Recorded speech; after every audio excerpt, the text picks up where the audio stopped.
മാതാപിതാക്കൾ. പ്രിയപ്പെട്ട ഉസ്താദുമാരെ, ഉമ്മമാരെ, ഉപ്പമാരെ, സഹപാഠികളെ, അസ്സലാമു അലൈക്കും വറഹ്മത്തുള്ളാഹി വബറകാതുഹു.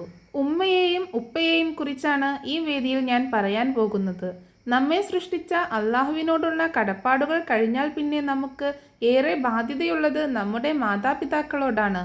അള്ളാഹു വിശുദ്ധ ഖുർആനിൽ പറയുന്നുണ്ട്, നിങ്ങൾ എനിക്ക് ആരാധിക്കുക, ഷിർക്ക് ചെയ്യരുത്, മാതാപിതാക്കൾക്ക് നിങ്ങൾ നന്മ ചെയ്യുക.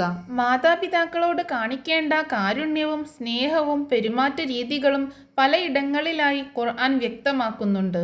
ഇരുലോക വിജയത്തിന് നിദാനമായ മുഴുവൻ കാര്യങ്ങളും പഠിപ്പിച്ച അതുല്യ ഗുരുവാണല്ലോ തിരുനബി സല്ലല്ലാഹു അലൈഹി വസല്ലമ തങ്ങൾ.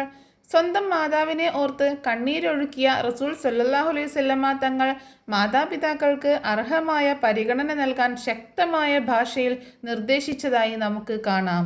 മാതാപിതാക്കൾ സ്വർഗ കവാടങ്ങളാണെന്ന് തിരുദൂതർ നമ്മെ പഠിപ്പിച്ചു. പ്രിയ സുഹൃത്തുക്കളെ, നമ്മുടെ ജീവിതത്തിന് അർത്ഥവും വെളിച്ചവും തന്നത് മാതാപിതാക്കളാണെന്നതിനാൽ അവരോട് ആദരവോടെ മാത്രമേ നാം പെരുമാറാവൂ. അവരോട് അനുവർത്തിക്കേണ്ട മര്യാദകളും കടപ്പാടുകളും അതിൻ്റെ ശ്രേഷ്ഠതകളും വിശദീകരിക്കുന്ന ഉപദേശങ്ങൾ തിരുനബി സല്ലല്ലാഹു അലൈഹി വസല്ലമ നിരവധി നടത്തിയിട്ടുണ്ട്. അള്ളാഹുവിന് ഏറെ പ്രിയപ്പെട്ട അമൽ ഏതെന്ന് ചോദിച്ചപ്പോൾ സമയത്തിന് നിസ്കരിക്കലും മാതാപിതാക്കൾക്ക് ഗുണം ചെയ്യലും അള്ളാഹുവിൻ്റെ മാർഗത്തിലുള്ള പോരാട്ടവുമാണെന്നാണ് നബി സല്ലല്ലാഹു അലൈഹി വസല്ലമ തങ്ങൾ ഉണർത്തിയത്. ആധുനിക സമൂഹത്തിൽ മാതാപിതാക്കൾ സമൂഹത്തിന് ബാധ്യതയാകുന്ന ഇടത്തേക്ക് കാര്യങ്ങൾ എത്തിപ്പെട്ടിരിക്കുന്നു. പ്രായമാകുന്തോറും സാന്ത്വനമേകേണ്ട മക്കൾ മാതാപിതാക്കളെ വൃദ്ധസദനങ്ങളിൽ കൊണ്ടുവിടുന്ന അവസ്ഥ എത്ര വേദനാജനകമാണ്. ഇതിനു പുറമെ അവരെ ചീത്ത വിളിക്കുന്നവരും കുറവല്ല. അവർക്കെതിരെ ശാപവാക്കുകൾ ഉയർത്തുന്നവരും സമൂഹത്തിൽ കാണാം. അത്തരക്കാർക്ക് മുമ്പിൽ മഹാനായ തിരുനബിയുടെ ഒരു വാക്കെടുത്തു വെച്ച് ഞാൻ നിർത്തുകയാണ്. നബി സല്ലല്ലാഹു അലൈഹി വസല്ലമ പറഞ്ഞു, മാതാപിതാക്കളെ ശപിക്കുന്നത് വൻ ദോഷങ്ങളിൽ പെട്ടതാണ്.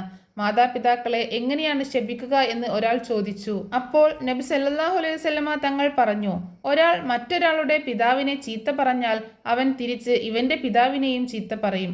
അവന്റെ ഉമ്മയെ ചീത്ത പറഞ്ഞാൽ അവൻ ഇവന്റെ ഉമ്മയെയും ചീത്ത പറയും. ആയതിനാൽ തിരുനബിയുടെ ജന്മദിനം ആഘോഷിക്കുന്ന ഈ വേദിയിൽ എൻ്റെ ശബ്ദം ശ്രവിക്കുന്ന മുഴുവൻ ആളുകളോടും ഞാൻ ഉണർത്തുന്നു, നാം നബിയുടെ വാക്കുകളും വിശുദ്ധ ഖുർആനിൻ്റെ വചനങ്ങളും ഉൾക്കൊള്ളുക. മാതാപിതാക്കൾ നമ്മുടെ വിലമതിക്കാനാകാത്ത സ്വത്തായി നാം കാണുക എന്നുണർത്തി എൻ്റെ പ്രസംഗം ഞാൻ നിർത്തുന്നു. അസ്സലാമു അലൈക്കും വറഹ്മത്തുള്ളാഹി വബറകാതുഹു.